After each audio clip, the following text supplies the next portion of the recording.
Hello, everyone over there. Thank you for joining today's webinar of Putting Green at the Green School. But before that, please allow me to introduce myself. I'm Pancha. I'm working together with Ibu Jane, my college in admission department. I'm so excited to host today webinar with our special person today, Pak Olly, from Green Studies. He will be happy to share with us what the Green Studies is about, and also what the activities he has down there with the children. Before I offer to Pak Olly, let's check our quality of sound first. Feel free to put yes if you can hear us. Pak Olly, can you check as well? Yep. Hi, Ibu Pancha. I can hear you loud and clear. Can you hear me loud and clearly? Great. Yep. Okay. Thank you, Rebecca. Thank you, Jen. Okay. All good? That's great. Okay.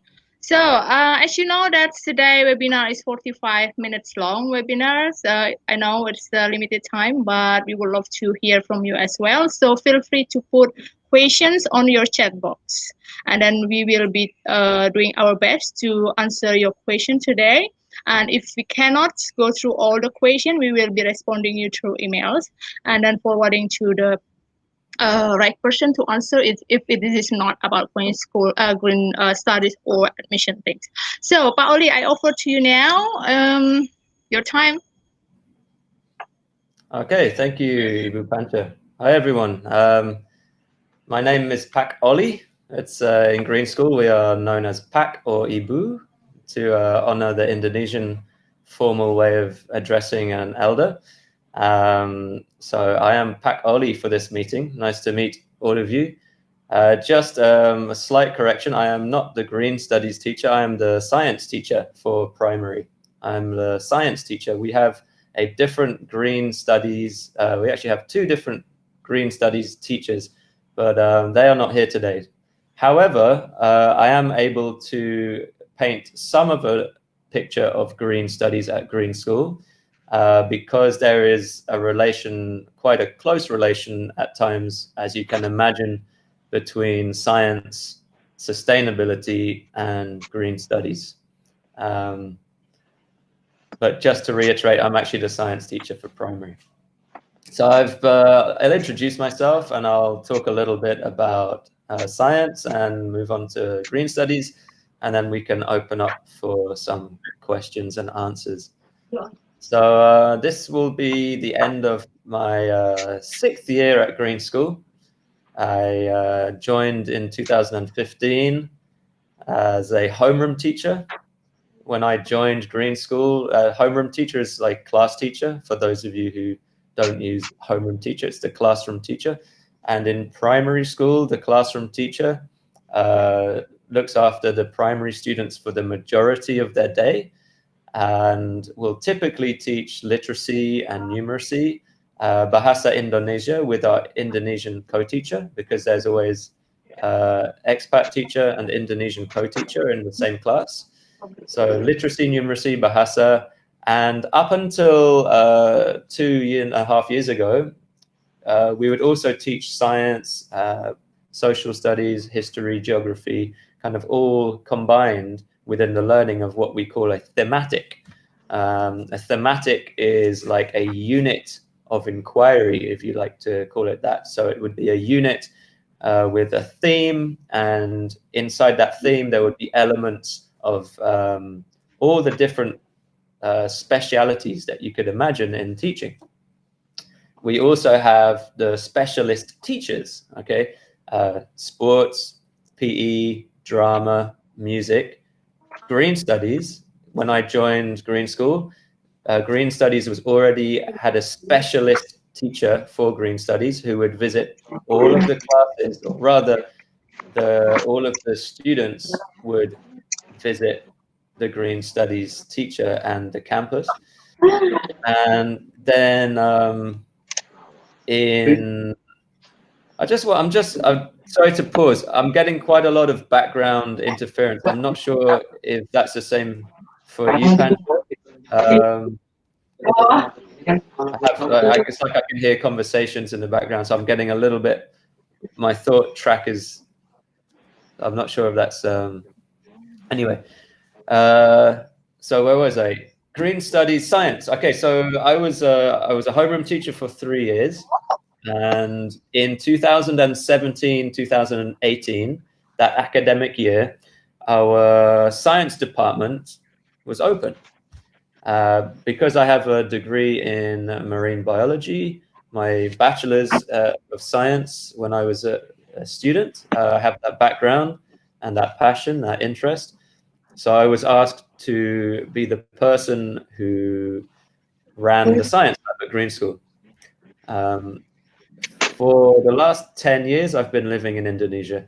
My wife's Indonesian, and before that, I was also in a different international school. So I've had, a decade of experience in international schools in Bali. I also worked in Jakarta before that.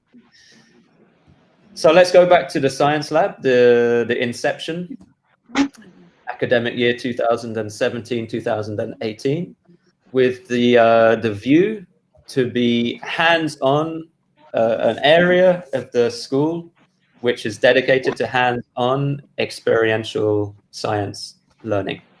So every student in grades 1, 2, 3, 4, and 5 will come to the science lab once a week for 1 hour.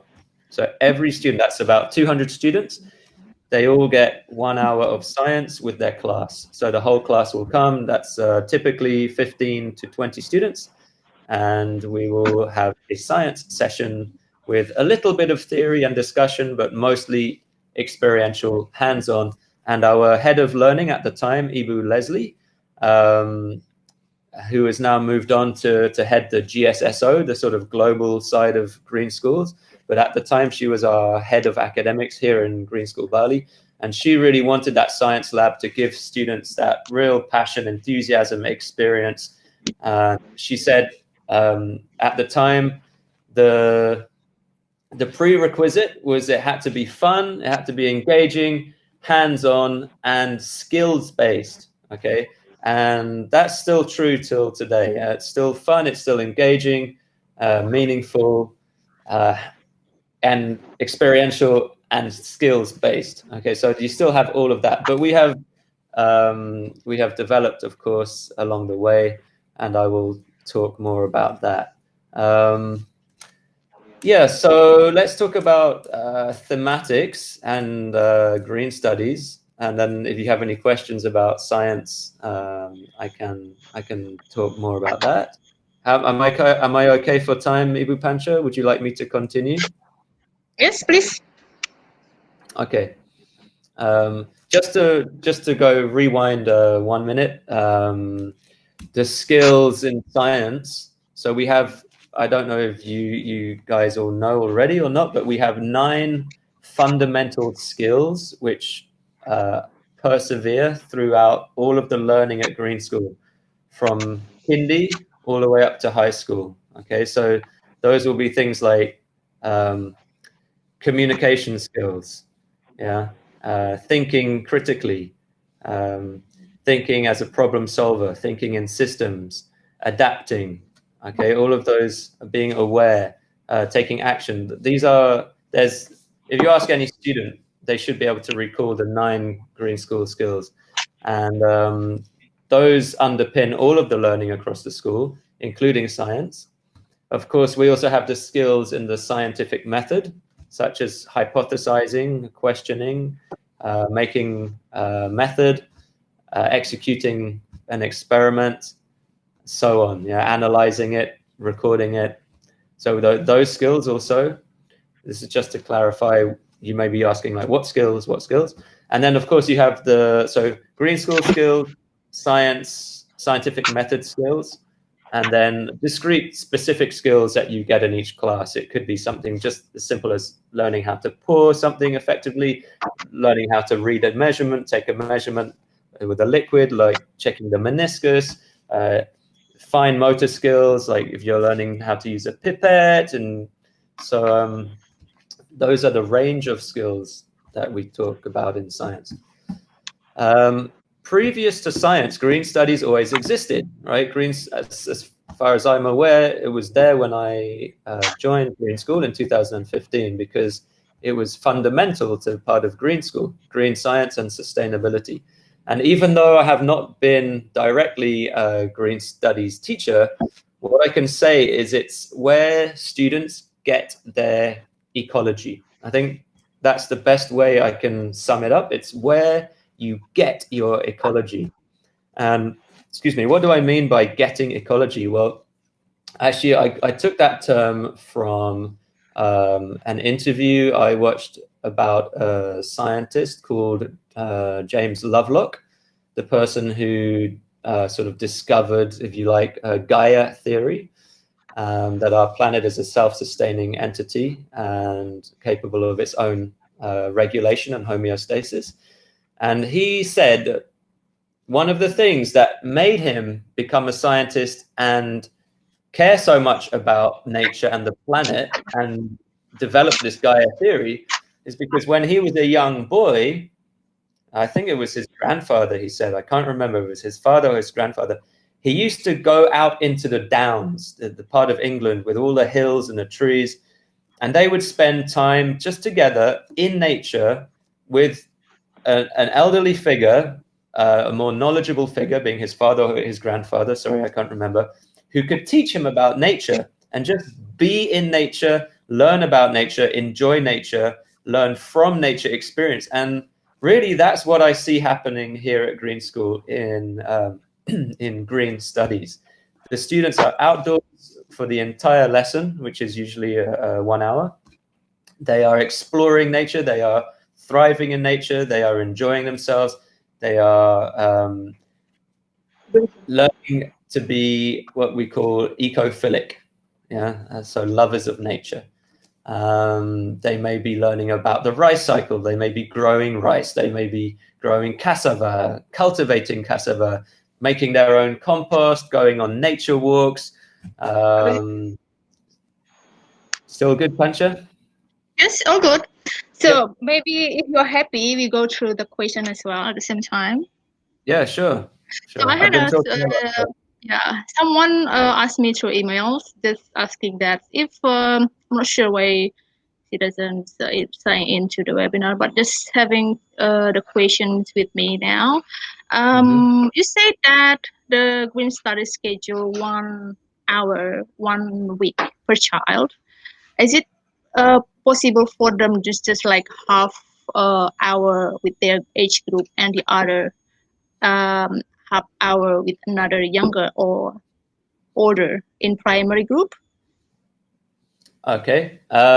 So what definitely happens is so if I'm 10 years old and I'm in grade 4, once a week, I will go to Green Studies for 1 hour with all of my class in grade 4. That definitely happens. And what sometimes happens, although it's not a concrete part of the program, but our program is very flexible. It has many arms going off in different directions.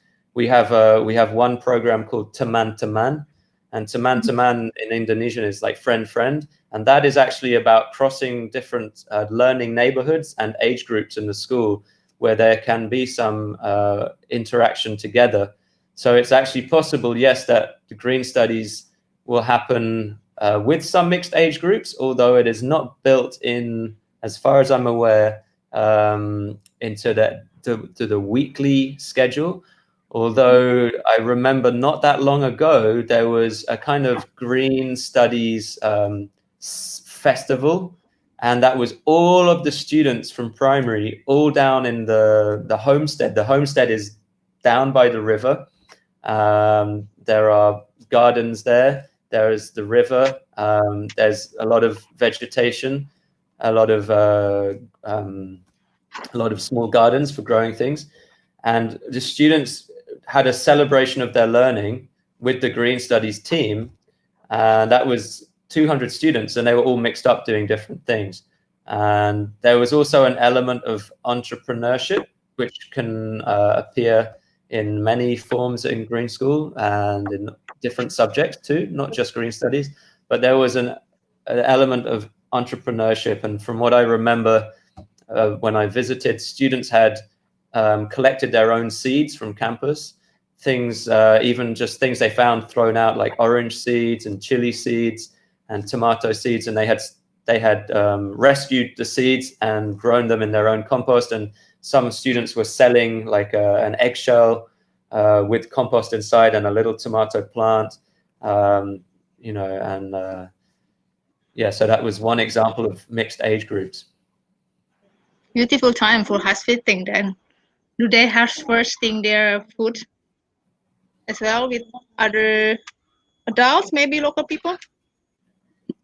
Yes, of course. We have our amazing garden team who are always at Green School working alongside us, and a lot of the learning is infused into green studies and general learning at Green School.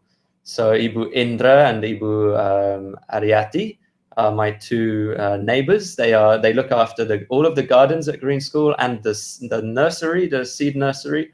So often our students will rely on their knowledge and interact with them and find out how to cultivate, how to grow, how to compost. For sure, like it's all integrated. It's very local. It's very integrated, 100%. Yeah, that's great. So we go through one of the question here. How is your Green Studies class different than other hands-on learning?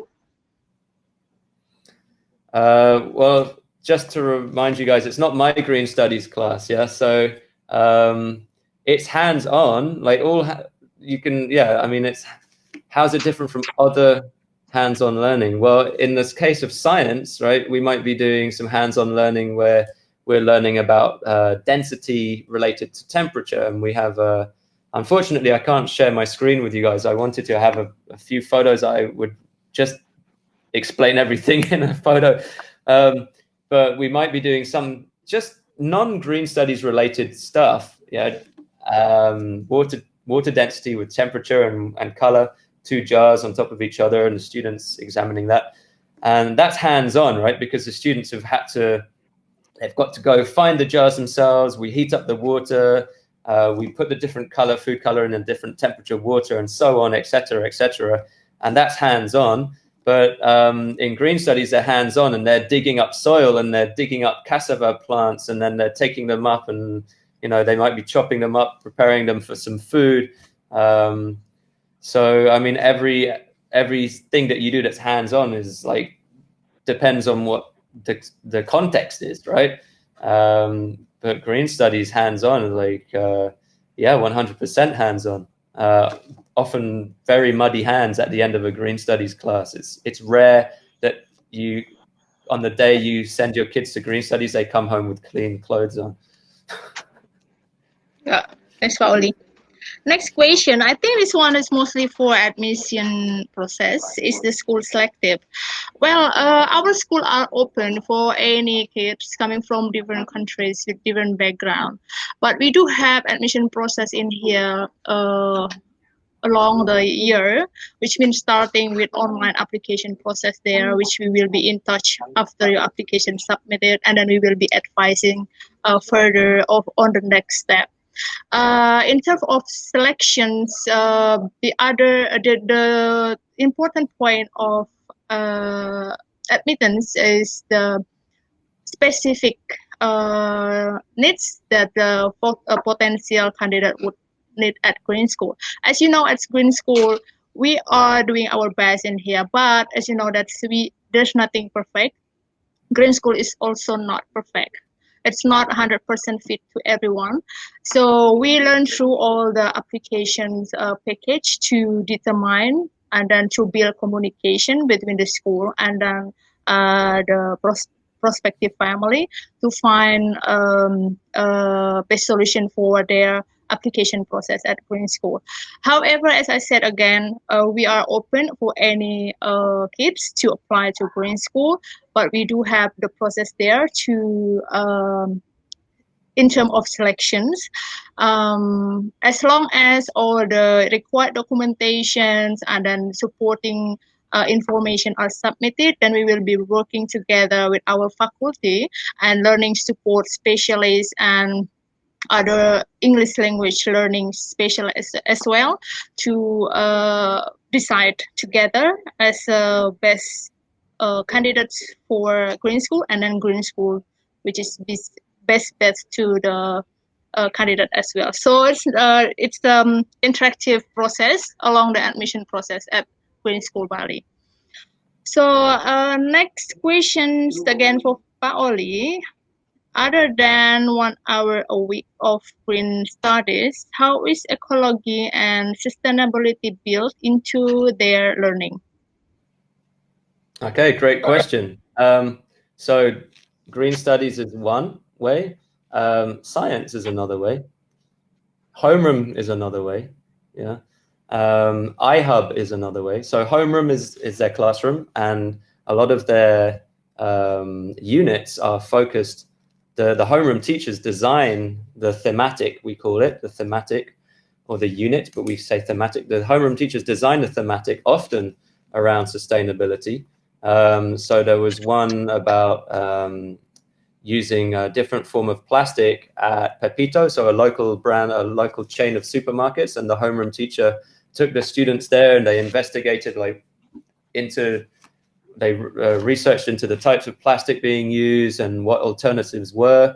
And they actually ended up teaming up with me in the science department to make bioplastic. So this is just one specific example.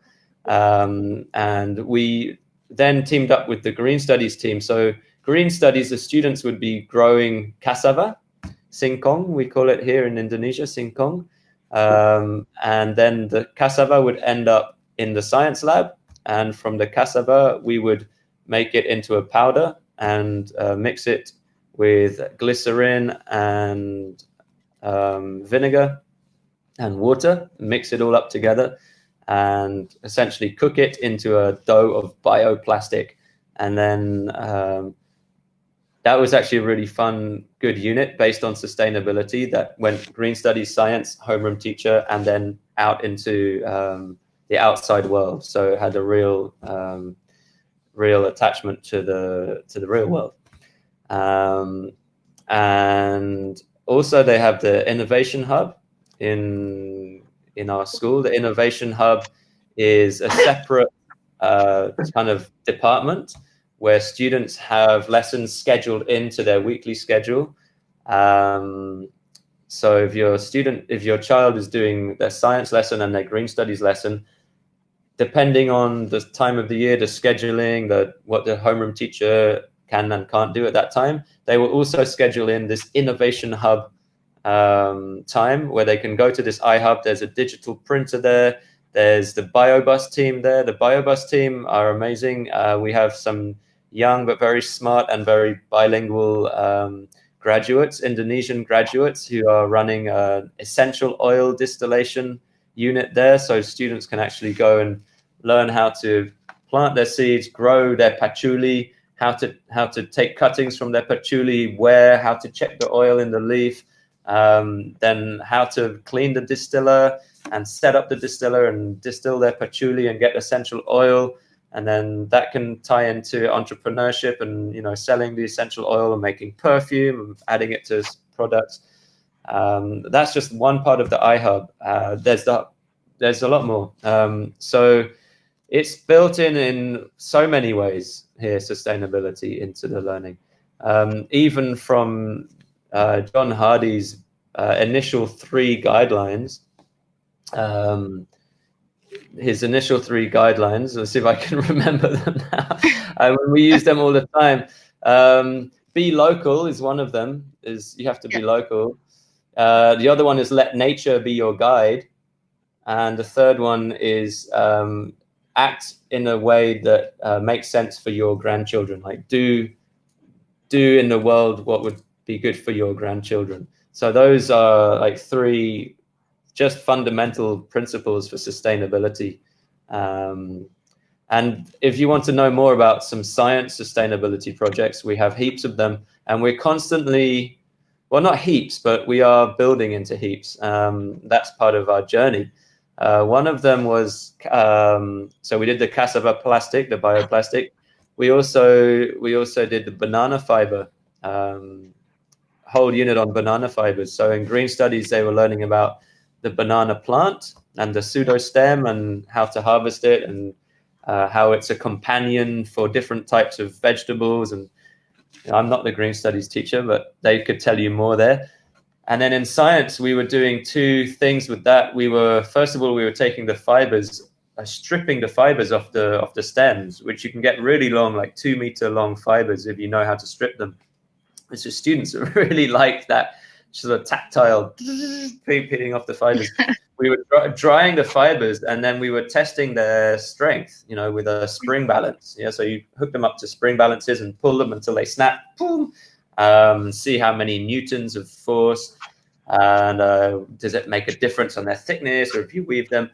That was one. But the other one, which went more into a sustainability project, was now this is actually another element of sustainability that comes into Green School that I didn't mention, is our community, our connections and our community, people who come to Green School who already have something fantastic to do and share. So there's many things I can say. I'm just going to try and stay on track. We had a guy called Sean from Australia who started a flooring company in Australia with epoxy resin. Yeah, so to laminate the floor and surfaces, like like a desktop, for example, something like this, with epoxy resin to make it resilient to scratches and abrasion and corrosion, and etc.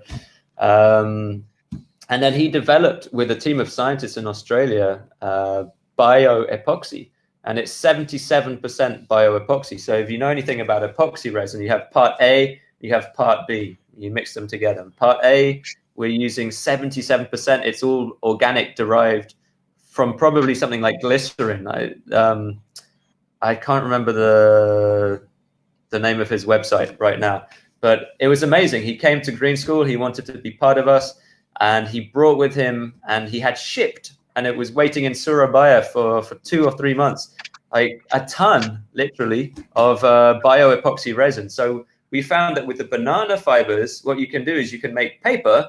You can make banana fiber paper. So we were making banana fiber paper, the whole process.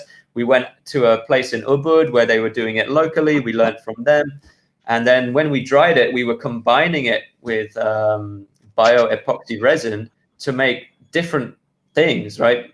Cups, sticks, toothbrushes, all sorts of things that students wanted to use their creativity for. And creative thinking is one of the big Green School skills, and that's an example of how creative thinking comes into science.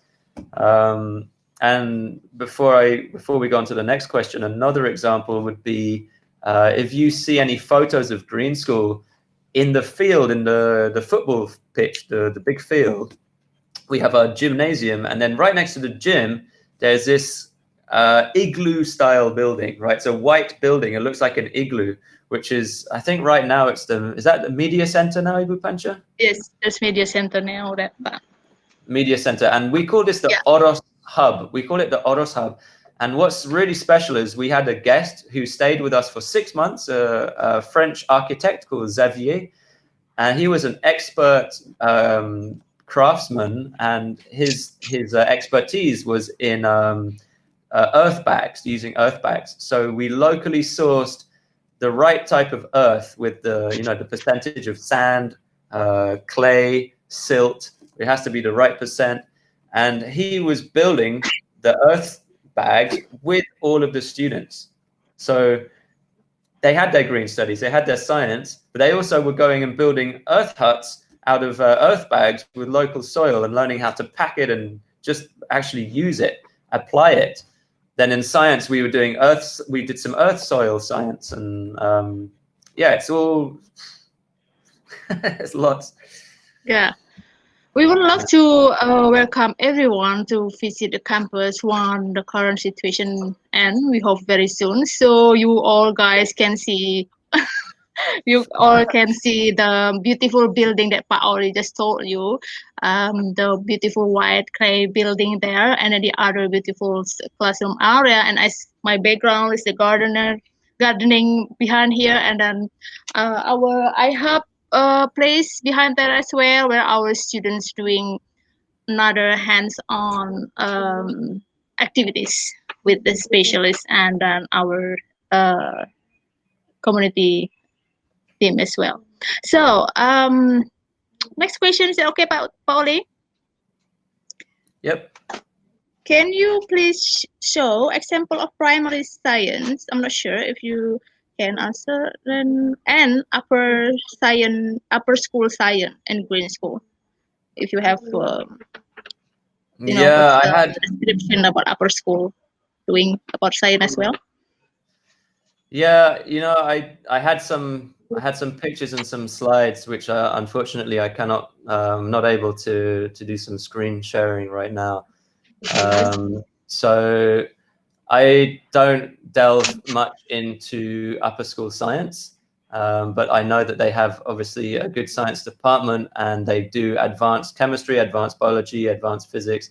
So one thing that looks different is when you got to upper school, you have physics, biology, and chemistry more distinct, separated. And of course, we have a dedicated high school science teacher, but that's not me. I stay down in primary. But a lot of the local, I mean, they have to get through course material to, we don't necessarily in primary have a whole load of content that we have to deliver. We're blessed with that, actually, because it allows primary to be very flexible in the content.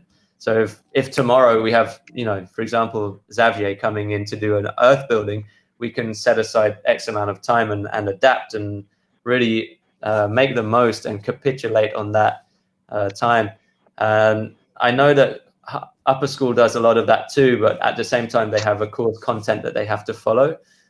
Recently, they were doing a project with seaweed, because we had Alexandra Cousteau's daughter at our school, so Jacques Cousteau's great-granddaughter. And Alexandra Cousteau was involved more with the high school and the middle school science, and they were looking at ways they could cultivate seaweed at Green School, and they connected with local seaweed farmers around Bali. And sometimes these projects, they gather momentum and extend to quite big projects, and such as Bye Bye Plastic Bags, which you may have heard of, which was started by 2 middle school girls. And sometimes they kind of fizzle out depending on the time and resources.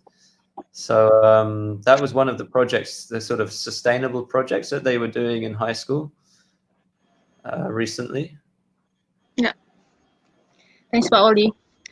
I think we have another interesting question here. What would you suggest to educators who are planning to come up or integrate green studies like courses in the school curriculum? Maybe a question answer. First of all, make sure you have access to the natural world. So if you're in a place where you have good access to the natural world, then you're lucky. If you're like in one of my old schools in Jakarta, then you really have to start thinking about how you're going to regularly get your students outside in that natural world. And then it's really quite easy, because you can do so much based on nature. It's unbelievable. I mean, where do you want to start? Okay, decomposition, right? You can make a compost heap, right? Learn how to compost. Learn about the 6 stages of composting, and then you can build in your literacy in there. Like, if you're doing a literacy lesson, you can read stories about compost. You can read poems about worms. You can write poems about beetles. You can build in your maths into that as well, because you're looking at a cycle, right? And how long it takes. And there's so much learning that you can build off something real. Yeah. That in fact, green studies and science are great places to start. if you're going to do such a thing. 100%. Do you have any, maybe like I can specify a bit more? Would that person like to write like a follow-up question? So I'm not really sure where to keep going with that one, but 100%. Yeah. That's great. So I'm answering David question. Where can we find more information about green studies? I put the link of our website there, where you can find more specifically information about the green studies and other programs. However, as Pak already said, that we are happy to be connected with you through emails if you have any other specific question. Next, I know you were one of, yes? So just before we get on, just go back to, sorry, can I just go back to David's point? Right. Because he wants to know more about green studies, what it looks like and stuff. I'm trying to think of some other examples of when there has been a really close connection with science and green studies, so he can build up a better picture. I had the pictures. They're on my computer. I can't show them. Anyway, we did a river ecology. Green Studies did a river ecology study to some degree, and one of the things that was really cool was the river and beaches. They did a beach study, learning about Bali. So that may have even come from the classroom in a Bahasa Indonesian culture unit. So they may have been doing an Indonesian culture unit and looking at, the cultural aspect of Bali and also the geographical aspect of Bali. And then one of the students asked, why are there so many beaches in Bali? I remember they asked, why are there so many beaches here? And why is the sand different, etc.? That's special of Bali, Pak. We have so many beaches. Yeah. And then we realized that the nearest beach to Green School is in our river, because as you know, like the riverbeds carry down sediment and they deposit it on the side, and some places it forms like a little beach, and we have beaches. So the students were amazed to only like 1 out of 50 said, I think there's a beach in the river, but none of them guessed. And then we took them down to the river in science and green studies combined, and they started examining the different types of sediment. And then we realized the sand was magnetic. So it's a type of iron composite ferromagnetic material. And then in science, that took us into a whole study of magnetism, magnets, and the properties of the sand. So that was one really cool science green studies integration. I'm trying to think of some more.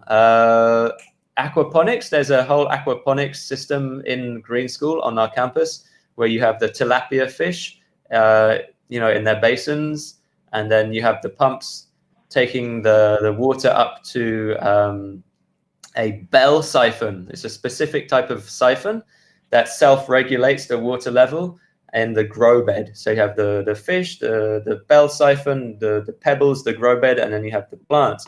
And it's a whole cyclical system. And they learn about that in green studies and in science as well. One of the hands-on things that we did in science was we built the bell siphon. So they actually saw how the principle of a bell siphon works in science, which made a more solid connection to what they were learning in green studies. Okay. Yeah. That's it. I know we've only got 5 minutes left. So. I know. So maybe last question, but if you don't mind, I know you were one of our homeroom teacher, so maybe you don't mind to answer this one. How much time is spent learning outside per day? How much playtime? Also, do you offer sport? Maybe based on the primary years class. How much time is spent learning outside per day? How much playtime? Also, do you offer sport? Yes, we offer sport. There's a sports department. There's a specialist teacher for sport, Pat Garrett, Pat Putu, Pat Edu, Pat Mathieu, Ibu Amanda. We have a swim program as well. We take the primary kids, I don't, but the swim team do, to a local pool. So they have a swim program, they have a field, they have a basketball court, like a brand new basketball court.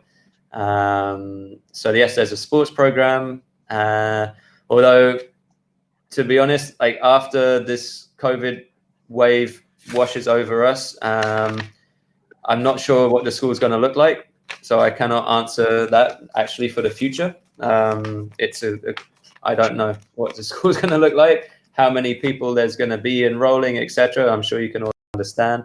So, but yes, up until the outbreak, we had a very solid sports department.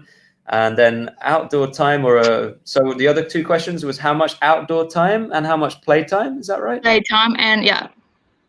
Okay. Outside per day, playtime. Yeah.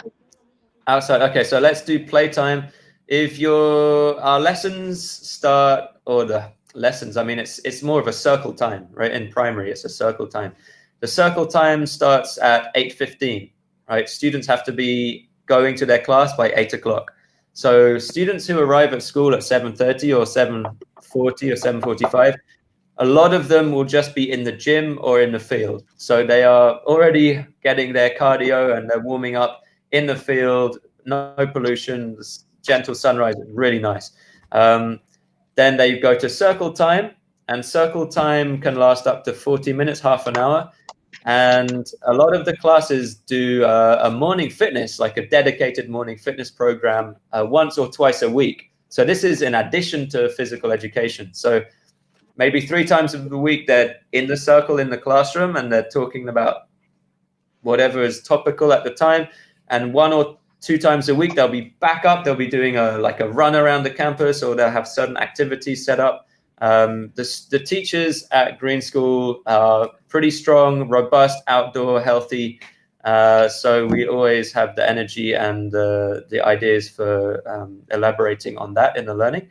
So let's say on a busy play day, a busy outdoor day, your kid's already been running in the field for 20 minutes before school starts. They go downstairs, attendance, they go back up for half an hour, 40 minutes to do their morning fitness.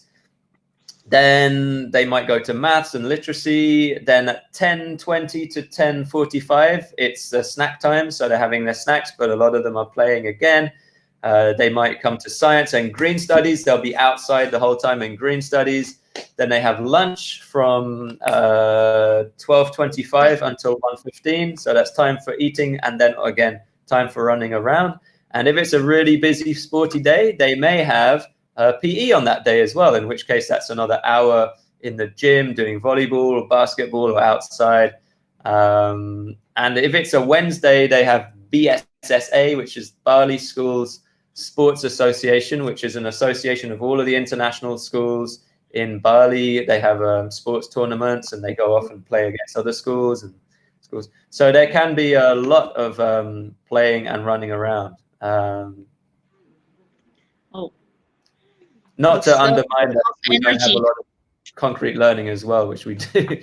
But it's a higher energy outdoor kind of. Right. Thank you very much, Pak Olly. So next question is about live tour. Fortunately, we will be starting offering live tour with our tour team. You just need to swipe up our Instagram and then start booking through that and contact them through that Instagram, and then it will be start tomorrow at 8:30 a.m. Bali time. Oh, so I think time is, That's news for me as well. That's good. Yeah. You can join too if you feel so missing the campus, Pak.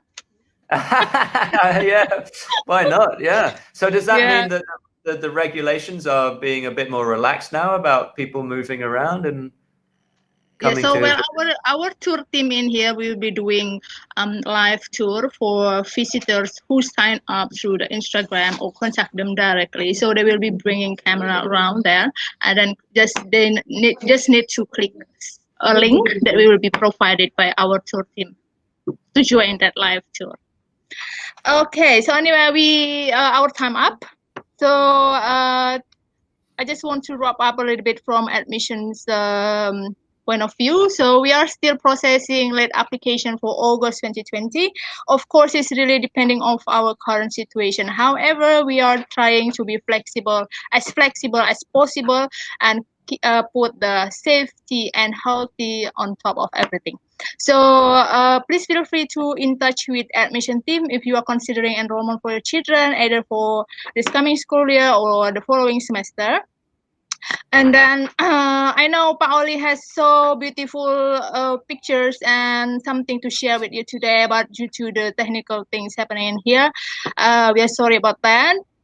But again, we are happy to connect you through emails or something, maybe a Skype call if you need further information with admission team. And then any other expertise, we'll be happy to answer as well.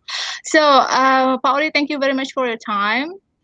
And You're then welcome. everyone there, so we will be contact with you through all the question which is not answered today. So thank you very much, everyone, and see you again in next webinar.